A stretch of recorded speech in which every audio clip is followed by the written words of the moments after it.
कृष्णं नारायणं वन्दे कृष्णं वन्दे व्रजः प्रिया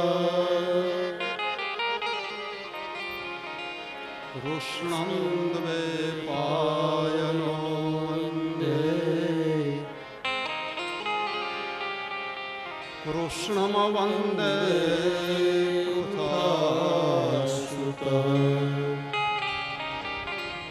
बोलिए बाल कृष्ण लाल की जय।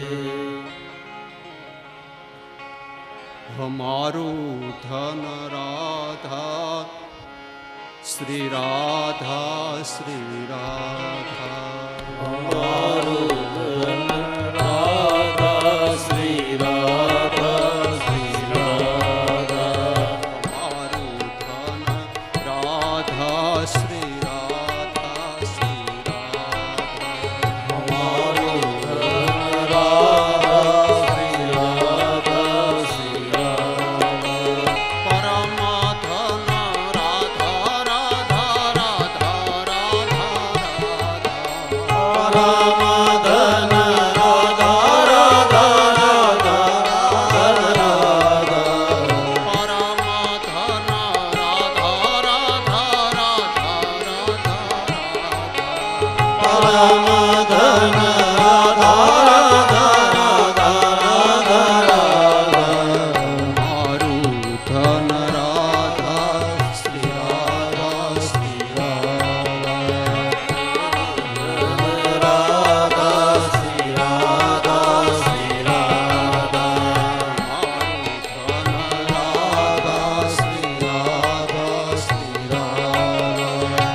श्याम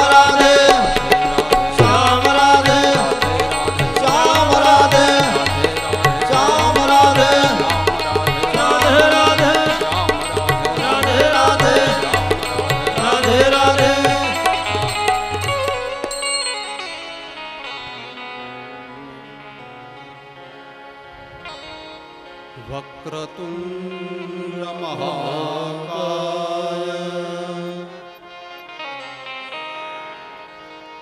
સૂર્યકોટિ સમપ્રભ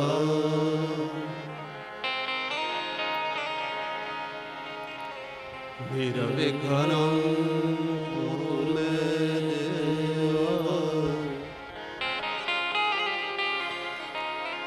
સર્વકાર્યેષુ સર્વદા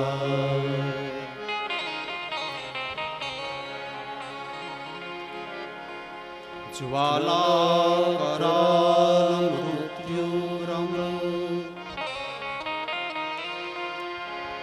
શેષાસુરસૂદનમ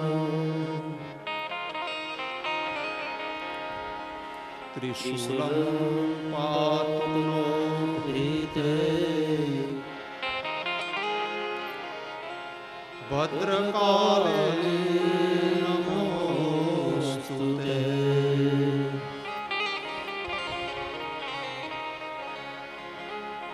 અગનાનાતિમિરાન્તસ્ય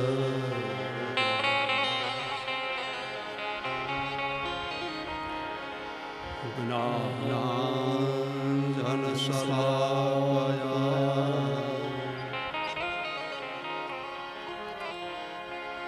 ચક્ષુરન્મિલિतं યેન તસ્મૈ શ્રી ગુરવે નમઃ. બોલીએ બાલકૃષ્ણ લાલ કી જય. શ્રી ગિરિરાજ ધરણ કી જય. શ્યામ સુંદર શ્રી યમુને મહારાણી કી જય. શ્રી વલ્લભાધીશ કી જય. શ્રી રામચંદ્ર ભગવાન કી જય. શ્રી હનુમાનજી મહારાજ કી જય. શ્રી કુલદેવી માત કી જય. શ્રી પિતૃનારાયણ દેવ કી જય. સદગુરુદેવ કી જય. ઓમ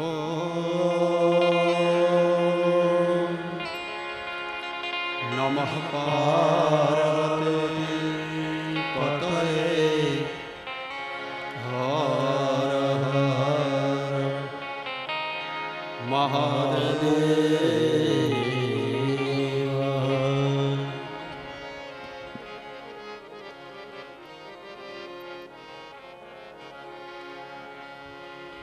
પરમ કૃપાળુ પરમાત્મા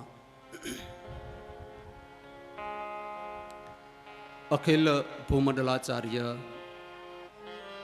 ભગવાન બાલકૃષ્ણ પ્રભુના ચરણારવિંદમાં વંદન કરી આપ સૌને વંદન કરી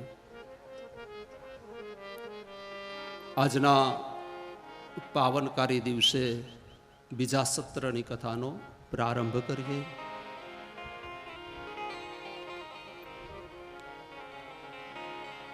સવારના સત્રમાં ભાગવતજીના 6 અધ્યાયની મહાત્મ્યની કથાના પ્રથમ અધ્યાયનો પ્રથમ શ્લોક ભગવાનના સ્વરૂપનો પરિચય, કાર્ય પરિચય અને સ્વભાવ પરિચયનું દર્શન થયું.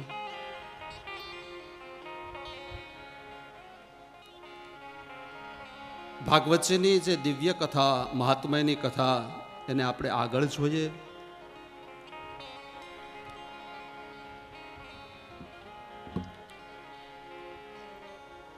કે કથા હરેક ક્ષેત્રની અંદર વિવિધ શ્રોતાઓના અને વક્તાઓના સંવાદ વચ્ચેની કથા રચાણી, જેમાં બીજો શ્લોક ભગવાન વેદવ્યાસ પોતાના પુત્ર વિશે લખે છે. સુંદર કથા છે.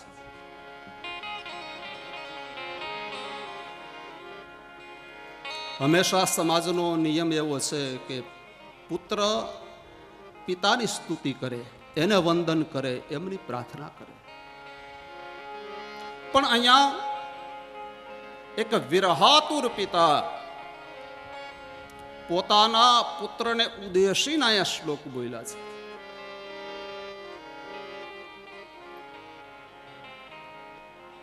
જેમાં ભગવાન વેદવ્યાસની વેદના સમાયેલી છે આ શ્લોકમાં.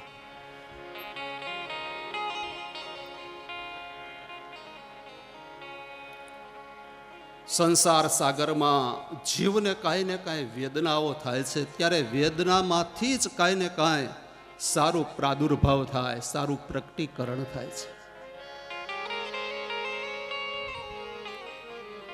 ભગવાન બ્રહ્માને વેદના થઈ તો વેદોની ઉત્પત્તિ થઈ છે.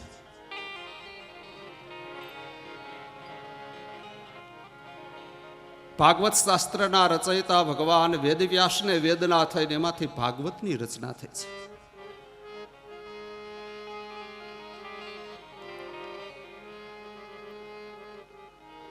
વ્યાસજીની મોટી ઉંમર છે, પુત્રનું સુખ નથી. એક દિવસ ભગવાન વેદવ્યાસ શાસ્ત્ર રચતા રચતા પોતાના ધર્મપત્નીને એમ કહે છે કે દેવી, મારે સ્નાન કરવું છે, મને જલ લઈ આવી આપો.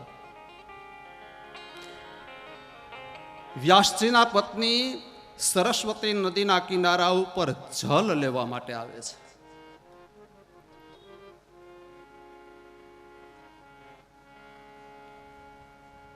બહેનોનો સહજ સ્વભાવ છે, જલનું પાત્ર જલથી બરોબર ભરાય આખે આખું. જો આપણે જ બેનો બધા કૂવાના કાંઠે, હવે તો ઠીક છે ઘરે નળ આવી ગયા એટલી ચિંતા વહી ગઈ, પણ પહેલા તો કૂવાના કાંઠે નદીના કિનારે પાણી ભરવા જવું પડતું. કૂવામાં મહા મહેનતે પાણી સિંચી અને બેડું ભરાય, અને બેડું ભરાઈ ગયા પછી એક ડોલ બીજી સિંચે. છેલ્લે એ ડોલમાંથી હાથ પગ મોઢું ધોવે, અડધી ડોલ પાણીની વધઈ ઢોળી નાખે, અને પછી જે છલોછલ બેડું ભરાયું છે એ હાંડામાંથી ખોબો ભરીને પાણી પીવે. આ સહજ સ્વભાવ, કોઈ ટીકાની વાત નથી. વ્યાસજીના પત્નીએ એ જલનું ખોબો ભર્યો અને એક નાનું એવું નાગનું બચ્ચું એની અંદર પ્રવેશ કરી જાય છે. જલ પ્રાશન દ્વારા માના ઉદરની અંદર જીવનો પ્રવેશ થાય છે.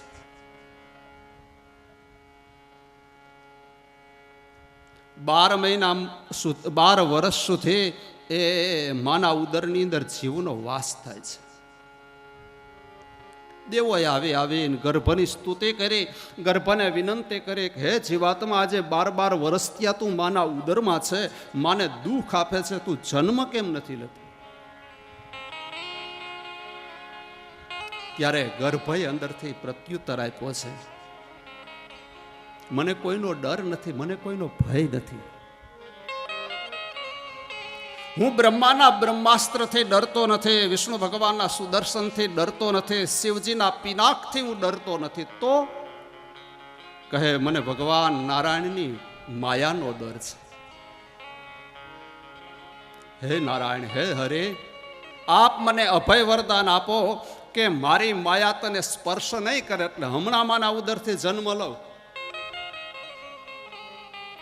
ભગવાને જીવને સાંત્વન આપ્યું, આશ્વાસન આપ્યું, અભય વરદાન આપ્યું. હા જીવ, મારી માયા તને સ્પર્શ નહીં કરે, અવતાર લે અને માના ઉદરથી જેની 12 વર્ષની ઉંમર છે એવા સુખદેવજી મહારાજનું પ્રાગટ્ય થાય છે. ભાગવતજીની અંદર શ્લોક બતાવ્યો છે, આદો 12 વર્ષ ગર્ભ જનની શયનમ. 12 વર્ષ સુધી માના ઉદરમાં રહ્યા છે. જન્મથી વિરક્ત છે, પૂર્ણ વૈરાગી છે, પૂર્ણ યોગી છે. ભગવાનની માયાનો સ્પર્શ થયો નથી. એ ઓળનો પડદો હતો એ ખંભા ઉપર મૂકી આશ્રમનો ત્યાગ કરી અને આશ્રમમાંથી વિદાય લે છે. ત્યારે ભગવાન વેદવ્યાસને વેદના થઈ, કરે આટલી મોટી ઉંમરે દીકરાનો જન્મ થયો અને એ દીકરો જન્મતાની સાથે જ આશ્રમનો ત્યાગ કરીને જતો રહે છે. પુત્રનો વિયોગ થયો છે. અને વિયોગમાં વ્યાસજી પોતાના પુત્ર સુખદેવજી મહારાજની પાછળ ચાલ્યા જાય છે. અને એના મુખમાંથી આ શ્લોક નીકળ્યો, મહાત્મયના પ્રથમ અધ્યાયનો બીજો શ્લોક. યમ પ્રવ્રજંતમનુપેતમુપેત કૃત્યમ દ્વૈપાયનો વિરહ કાતર આછુહાવ પુત્રેતિ તન્મયતયા તર્વોభిનેદુ તમ સર્વભૂતહૃદયં મુનિમાનતોસ્મિ. યમ પ્રવ્રજંતમનુપેતમુપેત કૃત્યમ. હે પુત્ર ઉભા રહો, હે પુત્ર ઉભા રહો. પુત્રને પુકારે છે. આયા સુખદેવજી મહારાજના જન્મ વિશેની કથા બતાવી છે એક શ્લોકમાં, પણ દેવી ભાગવતજીની અંદર તો બહુ સરસ કથા બતાવી છે. થોડીક એ કથાનું દર્શન કરી લઈએ. કૈલાસ ઉપર અવઢરદાની ચંદ્રમૌલેશ્વર જટાશેખર ભગવાન મહાદેવજી વટવૃક્ષ નીચે પદ્માસન વાળીને બેઠા છે. નેત્ર જેના બંધ છે, સમાધિસ્થ છે. માં ભવાની આવ્યા છે. મહાદેવજીને વિનંતી કરે છે કે નાથ, મને સત્સંગ કરાવો, મને મહામંત્રનો ઉપદેશ આપો. મહાદેવજી ધ્યાનમાંથી જાગૃત થયા, સતીને સમજાવે છે, દેવી અત્યારે યોગ્ય સમય નથી. કારણ કે જે જીવાત્માને અધિકાર નથી અને એ અનઅધિકારી જીવાત્માના કાન ઉપર જો મહામંત્રની કથા પડે તો અર્થનો અનર્થ થાય. માટે દેવી યોગ્ય સમય આવે ત્યારે હું જરૂર આપને કથા સંભળાવીશ.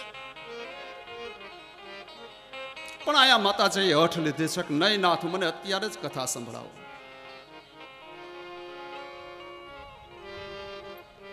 41 શ્લોકની મહામંત્રની કથા છે. અમરનાથ એ ગુફાની અંદર ભગવાન મહાદેવજીએ માં ભવાનીને આ કથા કીધી છે. કૈલાસ ઉત્તંગ શિખર, ગૌરી શંકર શિખર,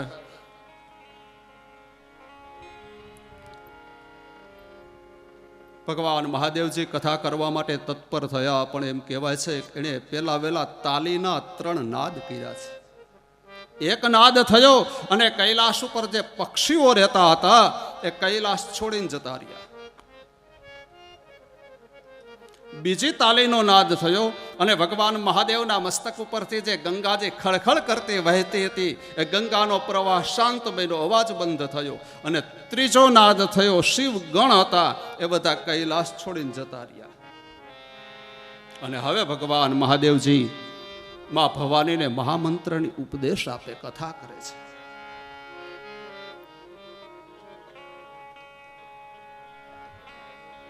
ગમે તેમ હોય,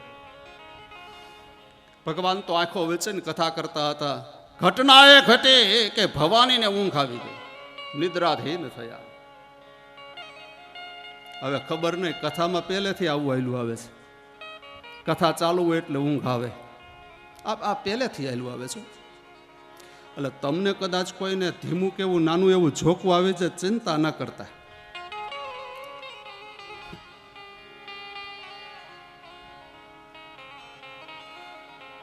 મને વિશ્વાસ છે તમને સુવા નહીં દો. મનસુખભાઈએ મને જવાબદારી સોંપી 7 દિવસની, એટલે ઊંઘવા તો નહીં દઉં. અને વાત બીજી એ છે કે સારામાં સારું ઊંઘવાનું ઠેકાણું હોય ને તો કથા છે. અહીંયા કોઈ નહીં જગાડે, ઊંઘ આવી જશે ને. કોઈ જગાડશે નહીં. ઘરે તો દીકરાના દીકરા આવે ને જગાડે, બા દાદા જાગો ને માથે પડે, ઊંઘ ઉડાડી દે. આયા તમારે એટલું ધ્યાન રાખવું કે મહારાજ આપણા હાલેડા ગાય છે, સુઈ જાય, બીજું શું.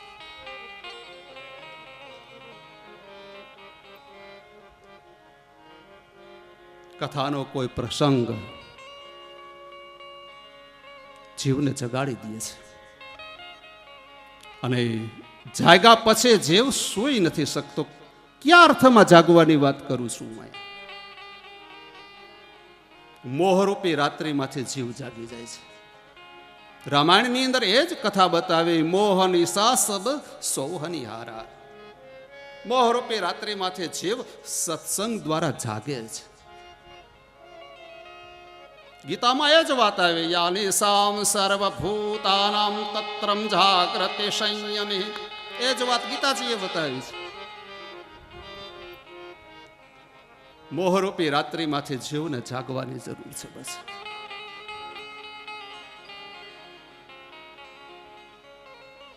તમસોમાં જ્યોતિર્ગમય, અંધકારમાંથી પ્રકાશ તરફ આપણી ગતિ. હમણાં જો ઉતાસળીનો તહેવાર ગયો ને, આપણી સંસ્કૃતિ આપણા તહેવારો આપણને કંઈક દર્શન કરાવે છે.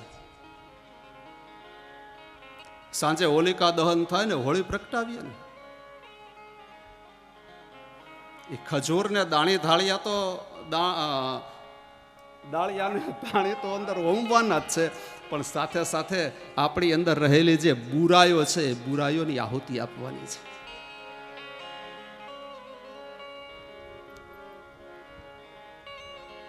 આપણી અંદર રહેલા ક્રોધ, મોહ, લોભ, ઈર્ષા, વાદ વિવાદ, આ બધાની આહુતિ હોળીની અંદર આપી દેવાની છે.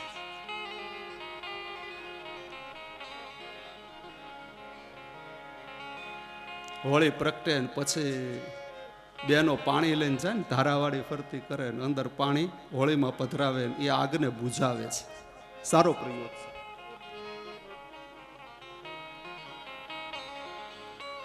હવે તો આ ઓલા છાણા પૂરી જેવા થઈ ગયા, પાતળા પાતળા. પેલા તો ગામડાની હોળી જાડા જાડા છાણા, મોટા મોટા, 4-5 કલાક એની જ્વાળા હાલતી હોય. હવે તો આમ પ્રગટાવી નથી, આમ થોડી વાર થાય તો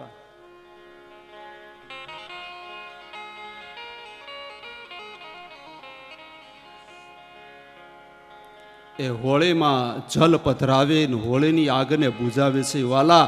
પણ આપણી હૈયા હોળી બુઝાતી નથી ને, મોટામાં મોટું દુઃખ છે.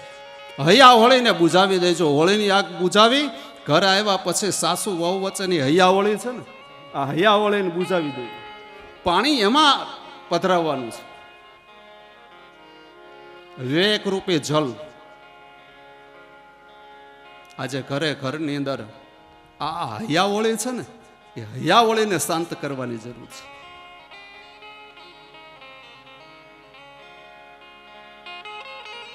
મોહરૂપી રાત્રિમાંથી જીવને જાગવાની વાત છે. ઉઠ જાગ મુસાફિર, ભોર ભઈ અબ રે ન કહા તું સોવત હૈ. જાગ મુસાફિર ભોર ભઈ ન કહા સોવત રે. ઉઠ જાગ મુસાફિર, ભોર ભઈ અબ રે ન કહા સોવત હૈ. મુસાફિર ભોર ભઈ ન કહા સોવત હૈ. जो सोवत है वो खोवत है, वो सोवत है खोवत है. जो सोवत है वो खोवत है, जो सोवत है खोवत है. जो जागत है वो पावत है. जागत है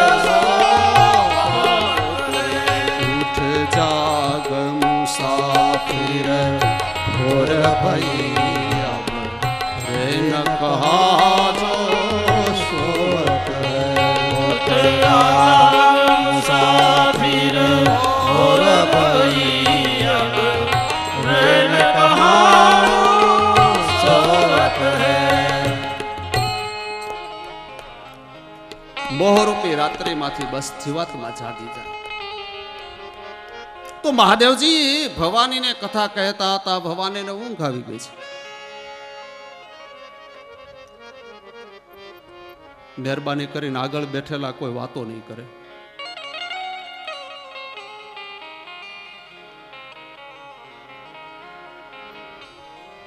ભવાની ભગવાન મહાદેવજીને પ્રત્યુત્તર આપે છે, હોકારો આપે છે. આ એક કથાની પરંપરા હતી.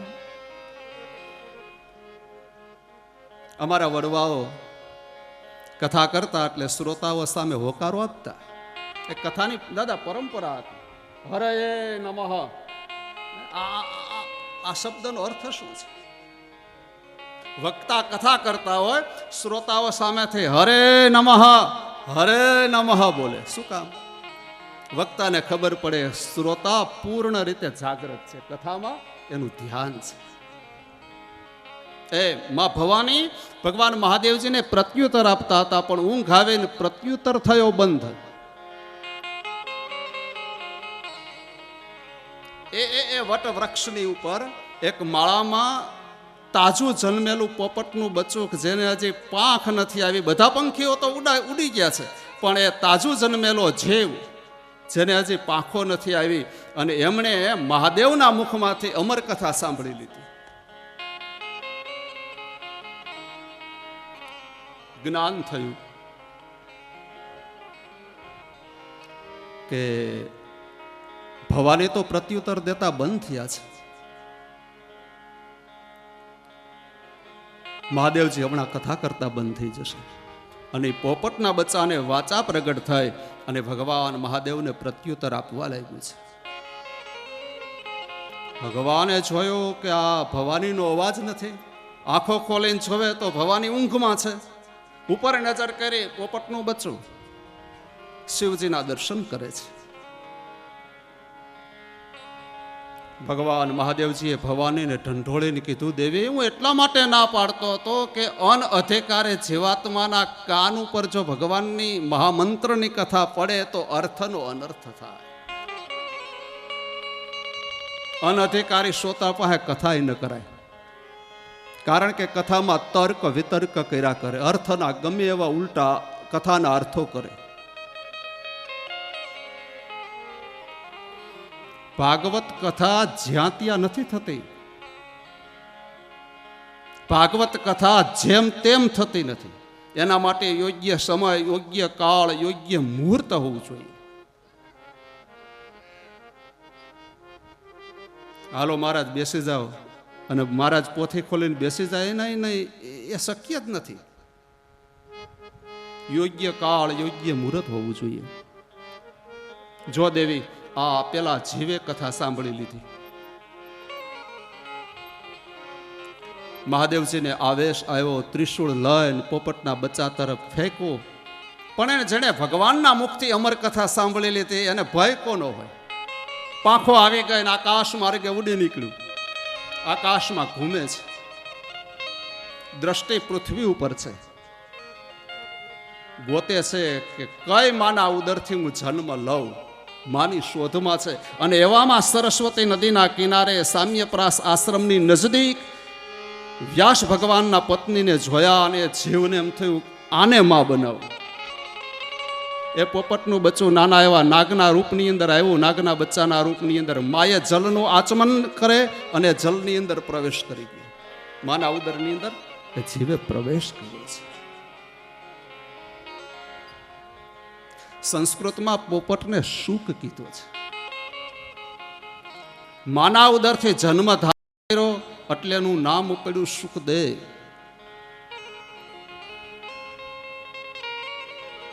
યમ પ્રૌરજંતમનુપેતમુપેત કૃત્યમ દ્વૈપાયનો વિરહ કાતરયાજુહાવઃ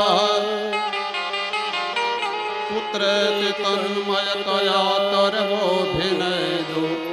સર્વભૂત હૃદય મુનિમાનતોષિ. હે પુત્ર ઉભા રહો, હે પુત્ર ઉભા રહો.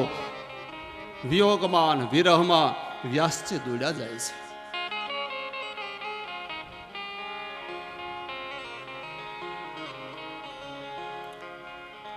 વૃક્ષને બધ ભરે ને વ્યાસજી રડે છે. પૂછે છે વૃક્ષને, હે વૃક્ષ, તમે મારા પુત્ર સુખદેવને જોયો? અહીંયાથી એ પસાર થયો તો મને બતાવો ને, મારો સુખદેવ ક્યાં છે? એક પિતા રડે છે.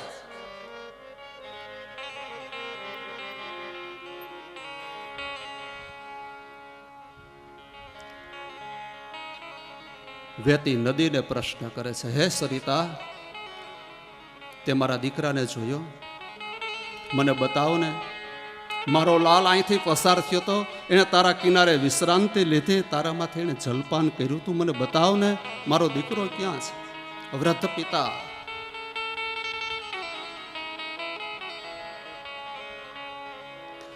આવી બધી કથાઓ સાંભળ્યા પછી મનમાં સંશય થાય કે વૃક્ષ જવાબ આપે, ઝાડ જવાબ આપે?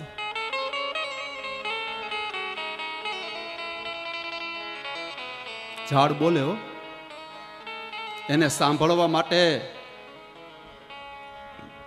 દિવ્ય શ્રવણ ઇન્દ્રિયની જરૂર છે. આ કાનથી નહીં સંભળાય.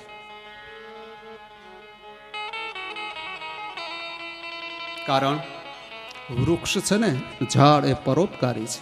ઝાડ બોલે.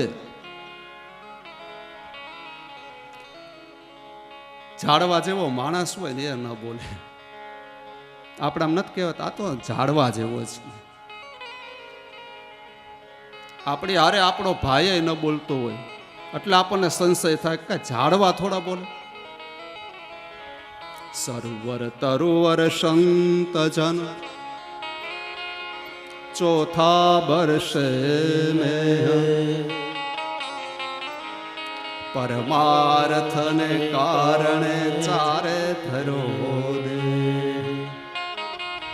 પરોપકારી છે વૃક્ષ, એટલે જવાબ આપે, બોલે. સરોવર તરોવર સંતજન, સાધુ, સરિતા, વૃક્ષ, આ બધા પરોપકારી છે. પરોપકારાય વિભાતિ સૂર્ય, પરોપકારાય વહંતી નદ્યા. સૂર્યનારાયણ ભગવાન ઉદય થાય છે, ઉદિત બને છે, તો એ પારકા માટે, પોતાના માટે નહીં,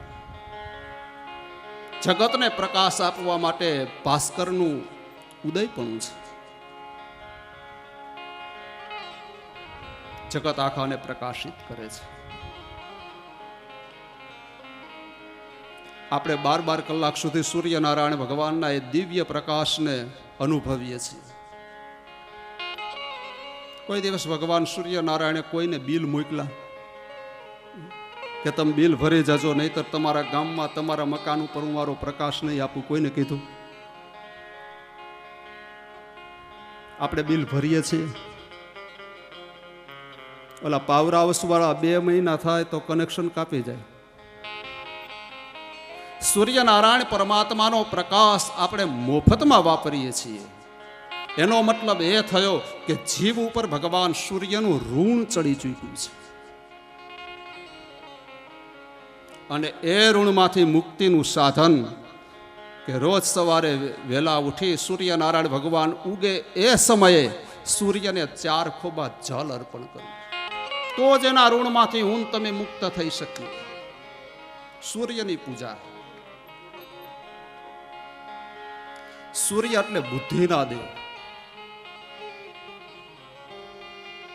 કોઈ બાળકની યાદશક્તિ ન હોય બરોબર, બુદ્ધિનું થોડું ક્ષીણ હોય, નબળું હોય બાળક અભ્યાસમાં, તો એ બાળક વતી રોજ સૂર્યની પૂજા કરો. 6 મહિના સતત ઉગતા સૂર્યની જો પૂજા થાય તો એની મેઘા પ્રજ્ઞા તેજ બને છે. બુદ્ધિના દેવ છે સૂર્યનારાયણ.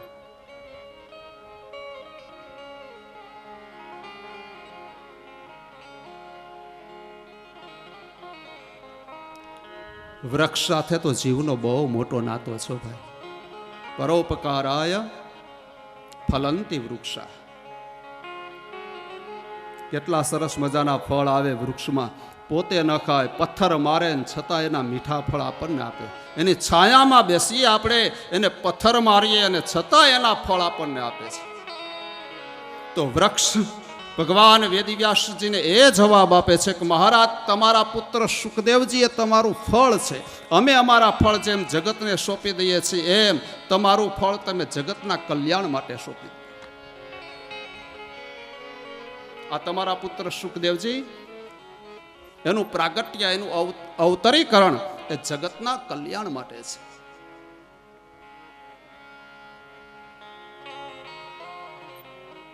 નદીઓએ જવાબ આપ્યો છે, કારણ કે પરોપકારી છે ને નદી. નદીનો ગુણ ધર્મ એ છે કે જગતના મેલને ધોય અને જગતને નિર્મળ જલ આપે છે, એને શીતળતા આપે છે. જળનો ગુણ ધર્મ છે શીતળતા આપવું. એમ સાધુએ જગતના મેલને ધોય અને જગતને સાચું જ્ઞાન આપે છે. સત્સંગના માધ્યમ દ્વારા સાચું જ્ઞાન આપે છે. નદી એ હિમાલયની દીકરી છે. કેવા સંજોગે, કેવા મુહૂર્તે હિમાલયે દીકરીને વિદાય આપી અને એ નદી હિમાલયમાંથી નીકળી અને સમુદ્રને મળી ગઈ. પછી એમ કોઈ ન કહી શકે કે સમુદ્રમાંથી એ નદી પિયર મળવા ગઈ હિમાલયને. ત્યાં દાખલો નથી. એ સમુદ્રમાંથી પાછી ફરીને હિમાલયમાં કોઈ દિવસ નથી ગઈ. નદી એટલે ત્યાગ અને સમર્પણનું પ્રતીક છે.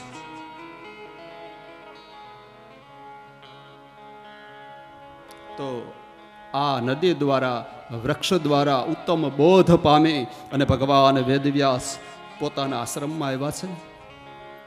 આગળ કથા આવશે કે સુખદેવજી મહારાજ પિતા વેદવ્યાસજીની પાસે ભાગવત ભણવા આવે છે, પણ એ આગળની કથાની વાત છે. તો અહીંયા એક શ્લોકમાં સુખદેવજી મહારાજના જન્મ અંતર્ગતની કથા બતાવી છે. ગંગાના કિનારા ઉપર સુખદેવજી મહારાજ પરીક્ષિત રાજાને કથા સંભળાવે છે. ઋષિઓનો સમૂહ હાજર છે અને ત્યારે ઇન્દ્રાદિક દેવતાઓ અમૃતનો કળશ લઈ અને ગંગાના કિનારા ઉપર પ્રગટ થયા છે.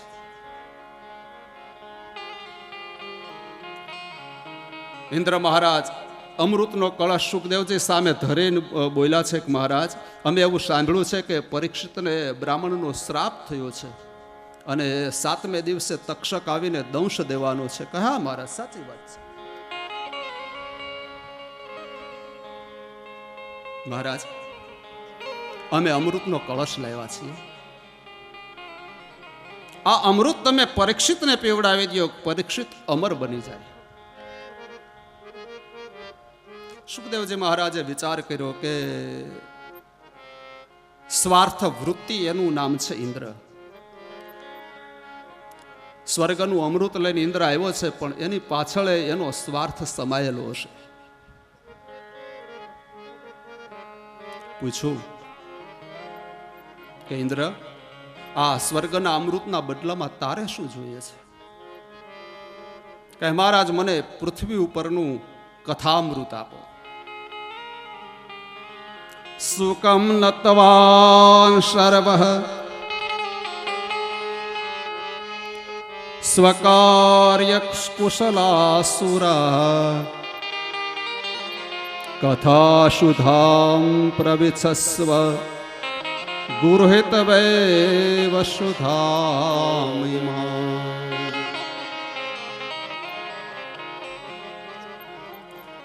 સુખદેવજી મહારાજ હસવા લાગ્યા અને ઇન્દ્ર મહારાજને કહે છે કે દેવરાજ, તારા આ સ્વર્ગનું અમૃત છે ને, એ કદાચ મારા પરીક્ષિતને અમર બનાવી દેશે. નિર્ભય નહીં બનાવે, નિર્ભય તો કથારૂપી અમૃત જ બનાવે છે.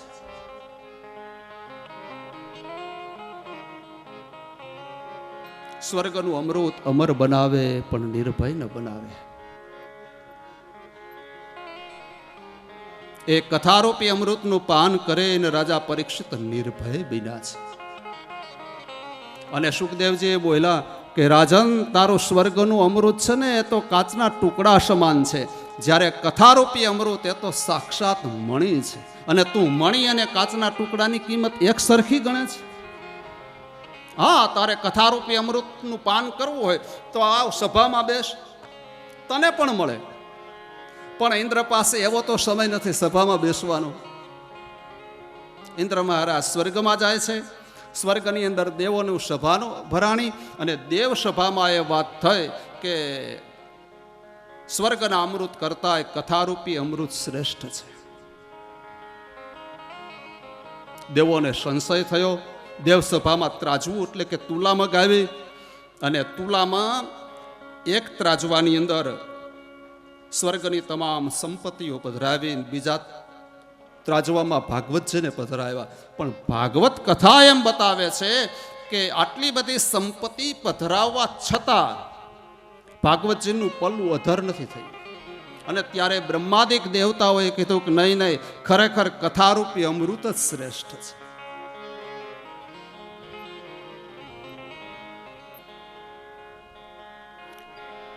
કથારૂપી અમૃત જીવને નિર્ભય બનાવે છે, જીવને મુક્તિ પણ આપે છે. અમૃતના 3 પ્રકારો શાસ્ત્રમાં બતાવ્યો છે. એક અમૃત દેવ દાનવોએ સમુદ્ર મંથન કર્યું, અને સમુદ્ર મંથન કરતા અમૃતની પ્રાપ્તિ થઈ. એ અમૃત દેવો પાસે છે, દેવલોક પીવે છે, સ્વર્ગમાં છે. બીજું અમૃત શરદ પૂર્ણિમાની રાત્રિએ એ ચંદ્રમામાંથી અમૃતની વર્ષા વરસે છે. શરદ પૂર્ણિમાની રાત્રિએ દૂધ અને પૌવા અને સાકર ને અગાસીમાં શું કામ મૂકીએ છીએ?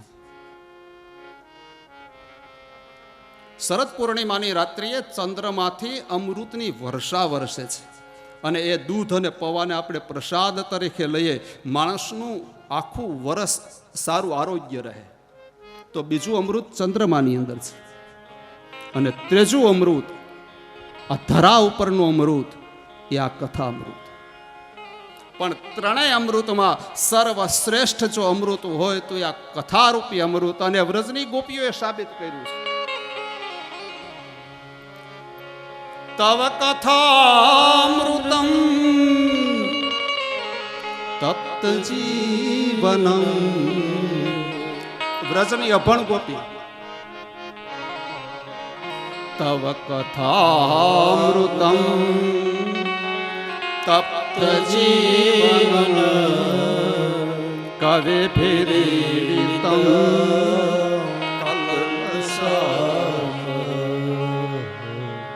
શ્રવણ મંગલમ શ્રીમદાત એ ભોવે ગુણંતિત ભૂરિદાજના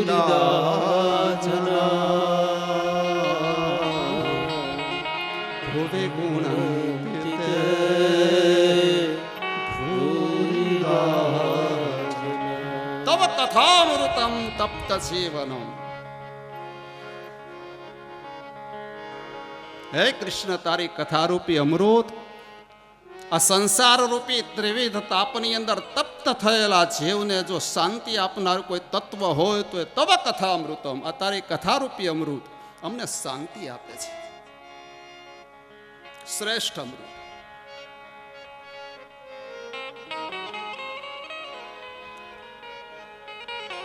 ભાગવતે એમ કહે છે કે આ ભાગવતજનની કથા છે ને એ સ્વર્ગમાં નથી, સ્વર્ગમાં સત્સંગ નથી. વાલા ધ્યાન રાખજો, ત્યાં તો આપણા પુણ્ય પૂરા થાય એટલે ફરી વખત જન્મ લેવો પડે છે. લખ્યું છે અહીંયા, શ્રીમદ ભાગવતી વાર્તા સુરાણામ પિતુર્લભ. શ્રીમતે ભાગવતી વાર્તા સુરાણામ અપી દુર્લભા રાગનો મોક્ષ તથા ભિક્ષ્ય પુરાધાતાપે વિસ્મૃતા. દેવતાઓને દુર્લભ એવી આ ભાગવતજીની કથા. એકદા હે વિશાલાયામ ચતવારા ઋષયો મલાહ સત્સંગાર્થમ સમાયાતા દદ્રસૂત નારદમ. દેવઋષિ નારદજી ભગવાન સ્વધામ ગયા પછી ભૂતલ ઉપર તીર્થયાત્રા કરવા માટે નીકળ્યા છે. ગૃહે ગૃહે એક એક ઘરની અંદર દેવર્ષિ નારદજી ફર્યા છે. ભિક્ષા લેવા માટે નહીં. સાધુ બ્રાહ્મણ આપણી ઘરે આવે ભિક્ષા લેવા નથી આવતો.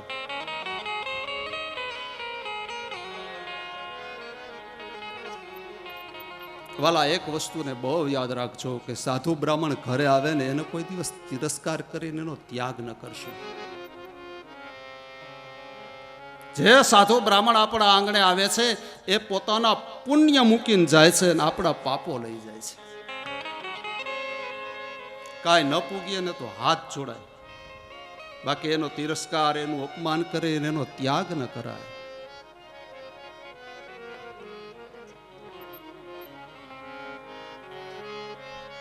આપણને વિચાર આવે તો પછી આ સાધુ બ્રાહ્મણો ઘરે ઘરની અંદર ફરે, બધાના પાપો લઈ લેતા હોય તો એની દશા શું થાય, શું થતી હશે?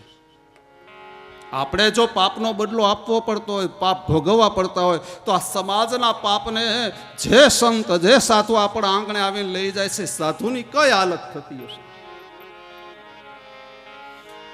એ પછી જ્યારે કુંભનો મેળો થાય, એ કુંભના મેળામાં સાધુ એમાં ડૂબકી મારે અને એના પાપ એમાંથી તણાઈ જાય છે. સાધુ નિર્લેપ બને, સાધુ પવિત્ર બને, સંત પવિત્ર બની જાય. કુંભમાં સ્નાન કર્યું, એના પાપ બધા નદીમાં તણાતા તણાતા સમુદ્રની અંદર મળી જાય છે.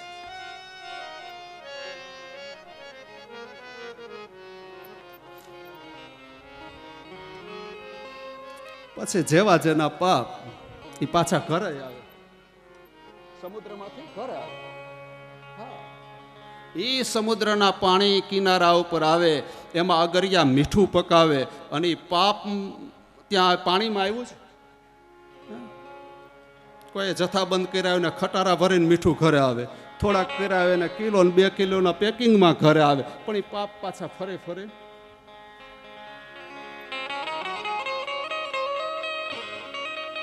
તો દેવર્ષિ નારદજીએ ભાગવતની અંદર બતાવ્યું કે ભૂતલની પરિક્રમા કરી છે.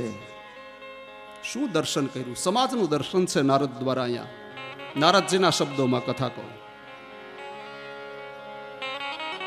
અહમ તો પૃથવ્યાયાતો જ્ઞાતવા સર્વતોમામિતે પુષ્કરમ ચ પ્રયાગં ચ કાશી ગોદાવરે તથા હરિક્ષેત્રે કુરુક્ષેત્રે શ્રીરંગ સેતુ બંધુરન એવમાદેષુ તીર્થેષુ બ્રહ્માણ ઇતસ્તવ સત્યમનાસ્તે તપઃ શોચઃ દયાદાનં ન વિદ્યતે ઉદરભર્ણો જીવા વરાહા કુટભાષિણઃ. આ નારદજીનું દર્શન છે. નારદજી એમ કહે કે અહમ તુ પૃથ્વ્યાયાતો જ્ઞાતવા સર્વોત્તમા સમિતિ. હું પૃથ્વી ઉપર યાત્રા કરવા નીકળ્યો, પુષ્કરમાં ગયો, પ્રયાગમાં ગયો, કાશીની અંદર ગોદાવરીના કિનારે આવ્યો, હરિક્ષેત્ર એટલે હરિદ્વાર, કુરુક્ષેત્રની અંદર આવ્યો, શ્રી રંગ સેતુ બંધમાં આવ્યો. આ દરેક તીર્થની અંદર આવ્યો. શું જોયું નારદજીએ? સત્યમનાસ્તે તપઃ શોચઃ દયાદાનમ ન વિદ્યતે.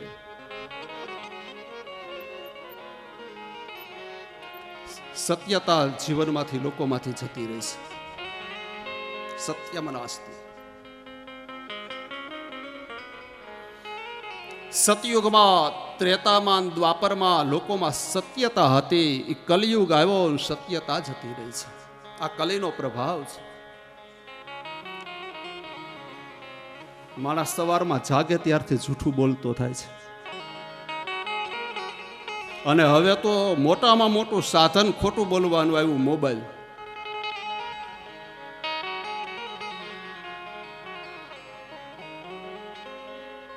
ઘરના ખંડમાં ઓરડામાં બેઠો હોય ને છતાં એમ કે ભાઈ હું તો બહારગામ છું. ખોટું બોલવાનું એક સાધન.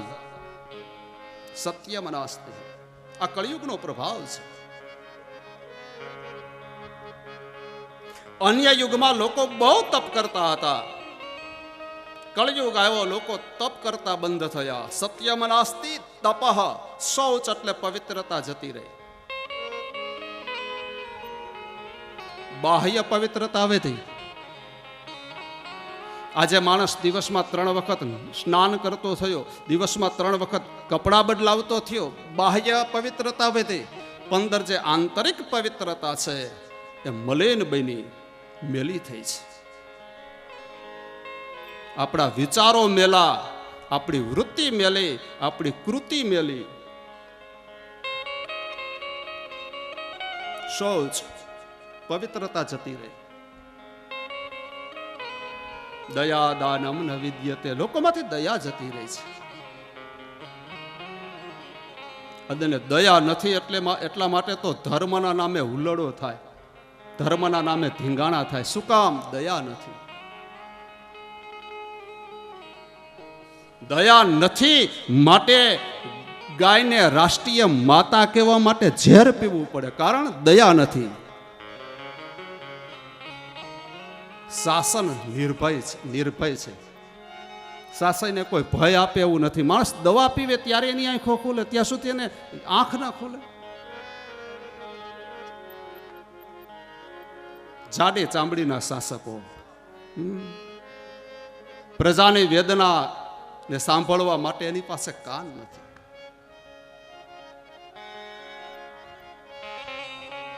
શાસક નિર્દય બને તો જ સમાજે અગ્નિ સ્નાન કરવું પડે, સમૂહમાં ઝેર પીવા પડે. ક્યારે આ વારો આવે? દયા દાનમ ન વિદ્યતે. ઉદર ભરેડો જીવા વરાહા કુટભાષિણ. લોકો પોતાના પેટ ભરવા માટે થઈને જીવન નિર્વાહ ચલાવી રહ્યા છે. મારું પેટ ભરાણું એટલે બસ, જગતનું જે થવું હોય તે થાય. સ્વાર્થી જીવ. મંદાસુ મંદ મતયો મંદ ભાગ્યારુપદ્રુતા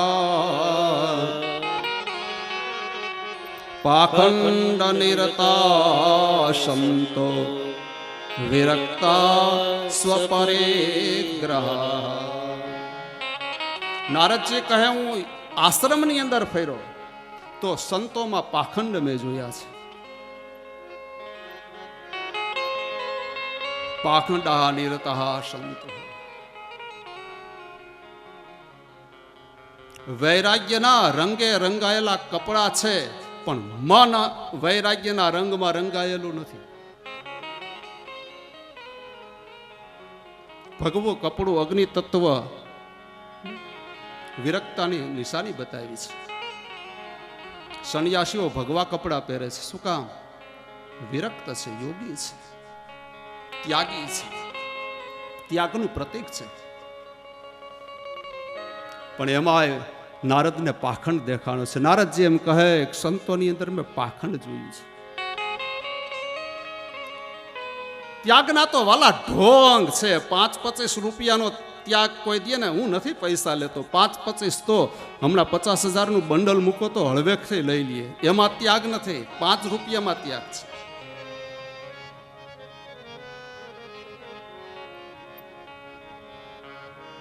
એક મહાત્મા રેલવે સ્ટેશને ઉતરે, ઉનાળાની ઋતુ, બધા પગે લાગે અને એક શ્રદ્ધાળુએ જોયું કરે આવા કોઈ મહાપુરુષ મારી પાસે કાંઈ નથી, મારે એને શું આપવું? ભાવના લાગણી જો આ માણસની કેવી. ખીચામાં હાથ નાખ્યો ને 5 રૂપિયા નીકળ્યા. એને એમ થયું કે હું આ સાધુને દાન કરી દઉં. આવ્યો, લ્યો બાપજી મારી ભેટ સ્વીકારો. નહીં નહીં ભાઈ, અમે તો સાધુ કહેવાય, અમે તો ત્યાગી કહેવાય, તારા પૈસા અમારે ન ખપે. હું પૈસાને અડતો જ નથી. ઓણે બહુ આગ્રહ કર્યો કે મહારાજ લ્યો ને, મારી પાસે જાજા તો નથી, ખીચામાંથી 5 જ રૂપિયા નીકળ્યા છે, લ્યો ને. બહુ આગ્રહ કર્યો. ના ભાઈ, અમે તો ત્યાગી પુરુષ, અમે પૈસાને હાથ નડાડી. ઓલાએ બહુ આગ્રહ કર્યો ને, એટલે ઉપવસ્ત્ર હતું ને એ લાંબુ કર્યું. આને છેડા બાંધ દે, હું તો અડતો નથી, આને છેડે બાંધ દે. શેરડીને રસ પીવા થાય છે. હા, આને ત્યાગ કીધો છે. ત્યાગની વ્યાખ્યા તો બહુ મોટી છે વાલા. જીવનમાં ત્યાગ આવે, પણ એ ત્યાગ ટકે ક્યારે? જો જીવનમાં વૈરાગ્ય હશે તો જ. વૈરાગ્યના પાત્રમાં જ ત્યાગ ટકે. જો વૈરાગ્ય નહીં હોય તો ત્યાગ નહીં ટકે. પાત્ર ત્યાગનું હોવું, વૈરાગનું હોવું જોઈએ બસ. નિષ્કુળાનંદ સ્વામીએ ગાયું છે ને, ત્યાગ ન ટકે વૈરાગ્ય વિના. વૈરાગ્ય વગર ત્યાગ ન ટકે. તો નારદજી એમ કહે કે આવા મેં સંતોને જોયા આશ્રમમાં. ત્યાંથી નારદજી આગળ હેલા. કોઈના ગ્રહસ્થીને ઘરે ભિક્ષા માંગવા જાય છે. સ્ત્રી અને પુરુષના ક્લેશ જોયા, ઝઘડા જોયા છે. ખરે ઘરની અંદર નારદ એમ કહે કે સ્ત્રી અને પુરુષ ઝઘડા કરે છે. સ્ત્રી અને પુરુષ લગ્ન ગ્રંથિથી જોડાય છે પોતાના ગ્રહસ્થાશ્રમને દિવ્ય બનાવવા માટે. પ્રભુ સેવા, સાસુ સસરાની મા બાપની સેવા માટેનો ગ્રહસ્થાશ્રમ ધર્મ છે. પણ ગ્રહસ્થાશ્રમની વ્યાખ્યા જ આપણે ભૂલી ગયા. સપ્તપદીને ભૂલી ગયા, એ પ્રતિજ્ઞાઓને ભૂલી ગયા આપણે. નારદ એમ કહે સ્ત્રી અને પુરુષ ઘરમાં ઝઘડા કરે છે. તરુણે પ્રભુતા ગે શ્યાલકા બુદ્ધિદાયકા. કેવો સરસ મજાનો શ્લોક છે આ ભાગવતજી. તરુણી પ્રભુતા ગે શ્યાલકા બુદ્ધિદાયકા. ઘરે ઘરમાં નારદજી એમ કહે સ્ત્રીઓનું સામ્રાજ્ય મને જોવા મળ્યું છે.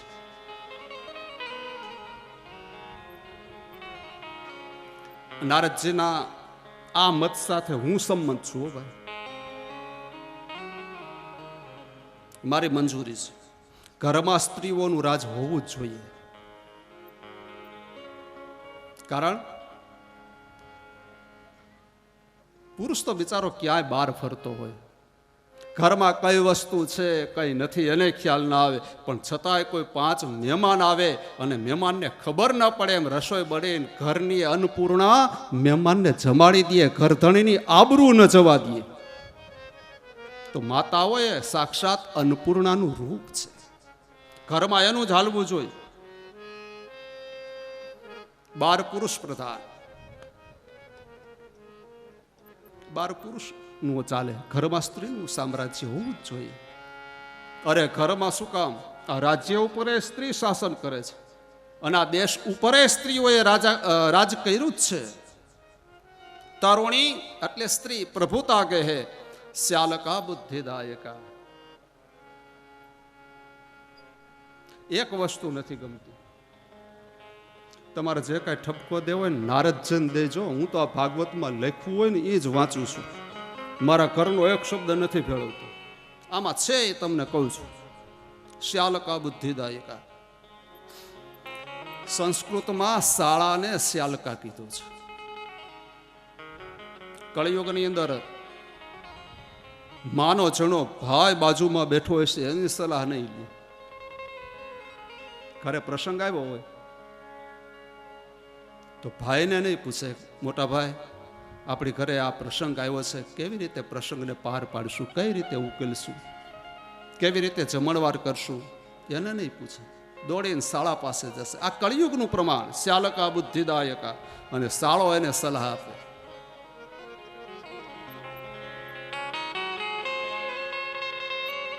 સ્ત્રી માથે અલંકાર નહીં રહે કળિયુગમાં. પોતાના વાળ એ જ અલંકાર ગણાશે. આ નારદનું દર્શન છે. આમ દર્શન કરતા કરતા દેવર્ષિ નારદજી ચાલ્યા આવે છે. શ્રી યમુનાનો કિનારો છે અને યમુનાના કિનારા ઉપર કોઈ સ્ત્રીના રડવાનો અવાજ સંભળાય છે. દેવર્ષિ નારદજી એ દિશામાં આગળ હાલ્યા તો એક સ્ત્રી રડી રહી છે. નારદજીને જોયા અને પેલી સ્ત્રીએ ઊંચા સ્વરે ઊંચા અવાજે નારદજીને પોકાર્યા છે. ભો ભો સાધુ ક્ષણમ તિષ્ઠ મત ચિંતાન અપિ ના